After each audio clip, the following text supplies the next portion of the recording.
Today we're going to be making a Trotline Propstick to catch some crabs off of our skiff on the Chesapeake Bay, starting in April. April 1st is open season, so we're trying to get ready. Last year we had a prop stick, but it was a little bit too short, and there were a couple design flaws that didn't quite help us out. So this time around is going to be even better.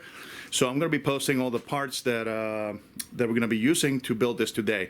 It's basic. It's not going to be mounted, hard mounted to the skiff. It's going to be attached with C-clamps to the sides. And this time around, it's going to have a hinge so we can fold it and make it stay out of the way when we're moving from location to location, etc. The reason I chose this video to be the first one is because I obviously have benefited tremendously from the YouTube community on a lot of DIY videos, and hopefully this is a small token to pay back to the YouTube community. If you do a search for Trotline Propstick, you're going to find a lot of videos from a lot of really interesting individuals who have more experience than I do. Anyway, enjoy. Alright, so here are the parts. We're going to need some metal. Some of these things are for decking. I went ahead and I cut some of the sides from the prior one, but this time around I'm cutting it a little deeper. There's a roller from West Marine. Just about everything else is from Depot. These are 10-inch lag nails. This is the rod that's going to go in the middle of the roller. This little one with the things here. We got some washers, some nuts, some decking screws, PVC pipe. There's going to be used to sleeve the nails. Piece of rubber, a hinge. It doesn't have to be rust proof. Some other tools, and obviously all of our little fasteners. This was our last year's piece of wood, and it was a little too short, and it's all one piece. You can see where I mounted the piece of metal so I could hold the C-clamp on there and just to the side of the boat. We're going to be doing the same thing today with the other piece. Here is the other piece. This is pine wood 2x4 from Home Depot. You know, just the plug there. And these are the pieces that I'm talking about. And I'm going to mount one here, and the other one is going to go here, and then the C-clamp is going to clamp to the boat and just kind of rest in here instead of pressing it too hard. And when the wood is soft, I'm afraid it's going to leave a dimple, and over time it's just going to mess around. I already went ahead and made my measurements. This is where the hinge is going to go. I'm going to cut here. And this time around, this length from here to here is roughly, to here. It is 27.5 inches long. This length is 74.25 long. This piece is going to be different on your boat because yours will be either narrower or wider. So you just have to make sure that it goes from side to side, the whole length. And this happens to mount flush on the side of the boat. So this is going to be flush on it, and the C-clamp is going to go underneath and just put some pressure on it. All right, so we're going to make our first cuts. We're going to cut the excess off. I'm going to cut this side right here, and then we should start drilling after that.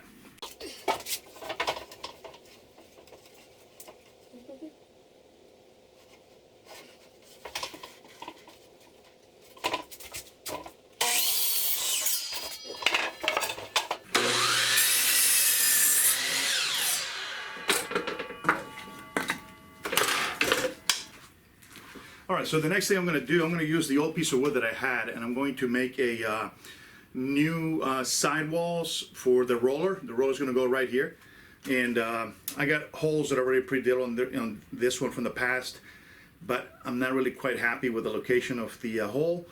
It's too centered, so what I'm going to be doing, I'm going to bump this a little bit to the side over here, a little bit closer to the wall. There's really no weight, no pressure, it's just rolling on top, so mainly the pressure is down, not sideways. And two of these are they're going to sit on the 2x4 like this, and the roller right in the middle. So that's our goal here right now. So we're going to go two pieces about the same length, the same height.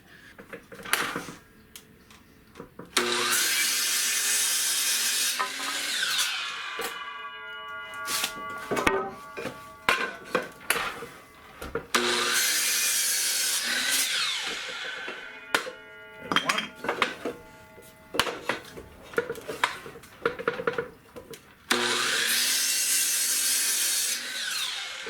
All right, so just to give you an idea of what the end result is going to sort of kind of look like, and what we're trying to connect here is this. So this is going to be the back side, and these are going to secure, give a little extra reinforcement to these pieces of wood right here. 2x3s, no, 1x2s, I think they are. Anyway, I did a cut right there so we could get closest to the edge. It's going to be reinforced. And the bottom, just so coincidentally, the length is about the right side, the right length of the roller. As we put the roller in here in between, it's going to be some room on each side, just a little, but there's going to be a washer in between, so it's going to bring it together. But that's the idea.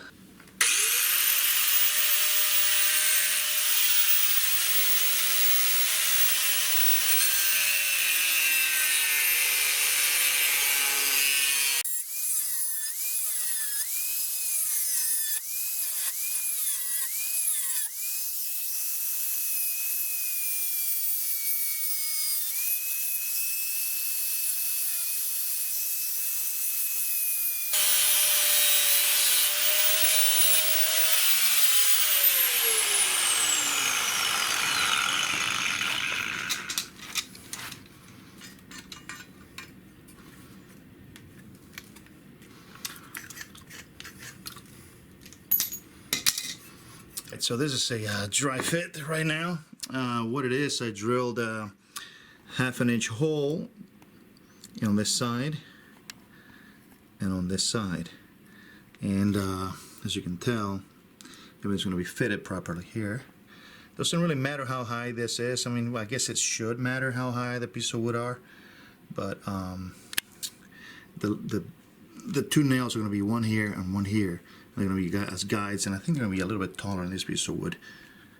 So next, what we're going to do, we're going to mount this long screw, and we're going to mount the roller into it, and going to do a dry fit here.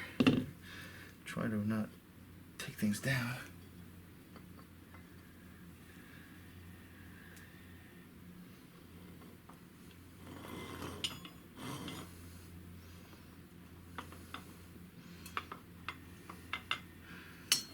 Where is it? There you are.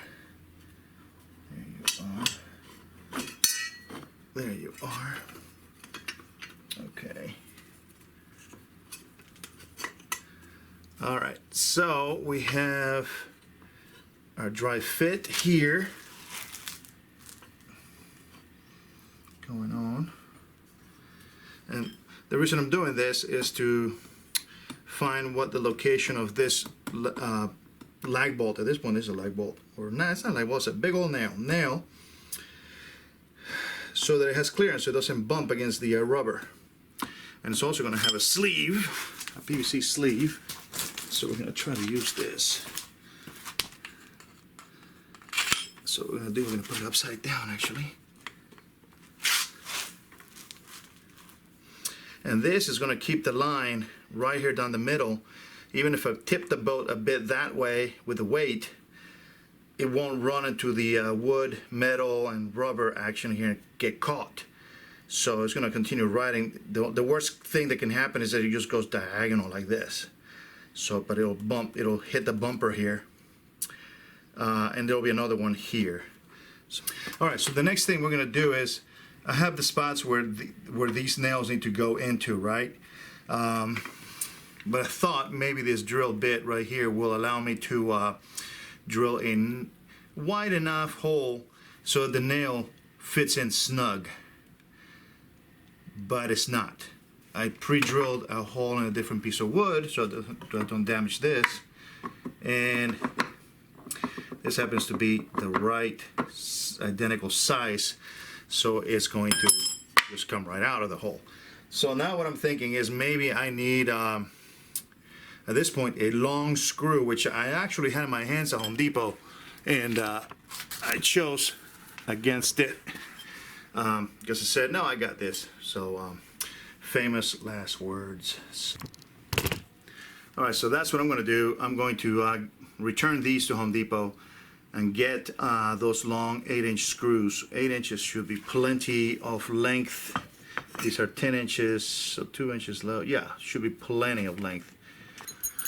All right, and we're back. I ended up getting the bolts. This is a bolt and washer. It's about 8 inches long. It is from Home Depot. I got it by where the nails are, and this should do the trick. So yeah, this is gonna go right in here, and I already got this little hole right here as a tester. We're gonna do that. We have to drill a hole, otherwise we're gonna split the wood as soon as this goes in. So I believe this is the right size. This is too big. Too big. Perfect.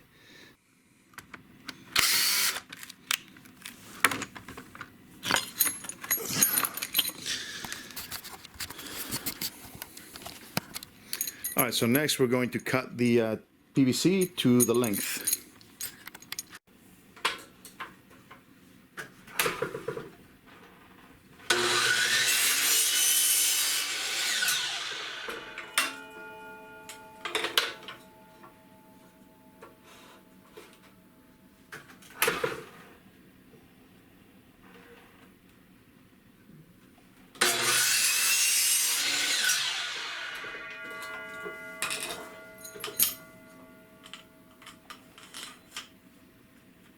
Yep.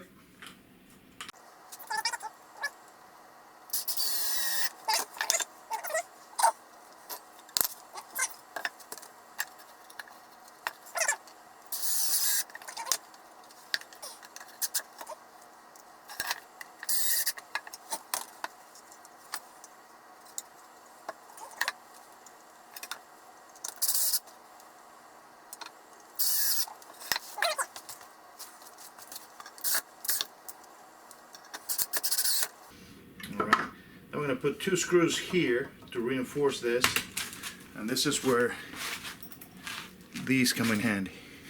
So here's decking screws.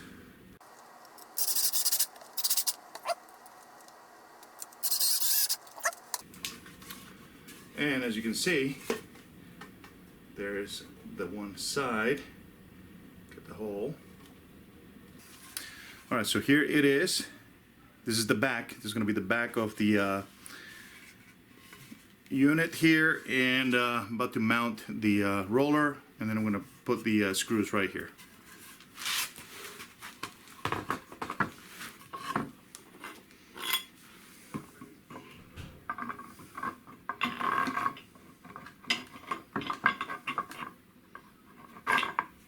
Alright, the next thing we're going to do is we're going to put the hinge right in the middle, right here. So I already got the holes lined up.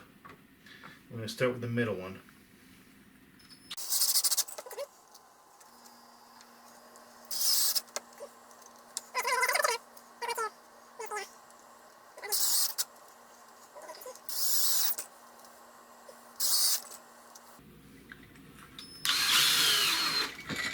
Okay.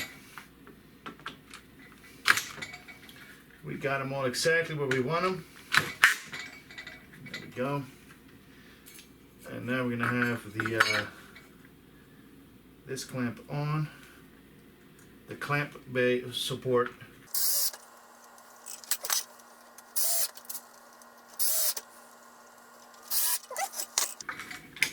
So here's your hinge,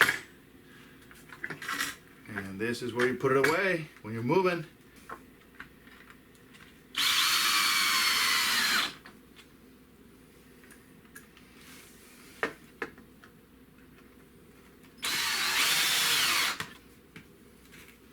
All right, this is quite an abrupt cut from being in the garage building the Trotline Propstick to already being mounted on the boat. It has not been taken out yet, but here it is. So as you can tell, I've mounted it with the C-clamps in here, and also I put a backer piece of wood in the bottom so it doesn't press against the paint. So, and I did not glue it, it's just sitting there by pressure. But since I can fold this, I can just mount it here before I hit the road. I'm actually thinking about putting a strap here to hold it so it doesn't rattle. And do that so it goes across. And here's the other end. So here it is in its glory. And again, there's another one right there. And it shows some pieces of oak that I had laying around. And this is not very tight right now, but I'll tighten it, of course, later. So here it is. Okay, upside down. Let me put it out so you can see how far it hangs. So there it is. Let the Trotline begin. Now I did find out that in this cut right here, if I put a wedge, I can change the tilt of the angle of the arm. And if you put a wedge there, then with my weight, it can compensate my weight. So the boat, this side of the boat is going to go lower because I'm going to be on this edge. And I don't want this to go lower, maybe raise it. So I got to come up with an idea for this wedge. And it has to be a wedge that's not going to fall, because this is definitely going to jump. It's going to fall right in the water. So I got to figure out some wedge that can wrap around and lock it. I don't know. Some kind of ingenuity will come up. But anyway, there it is. And it's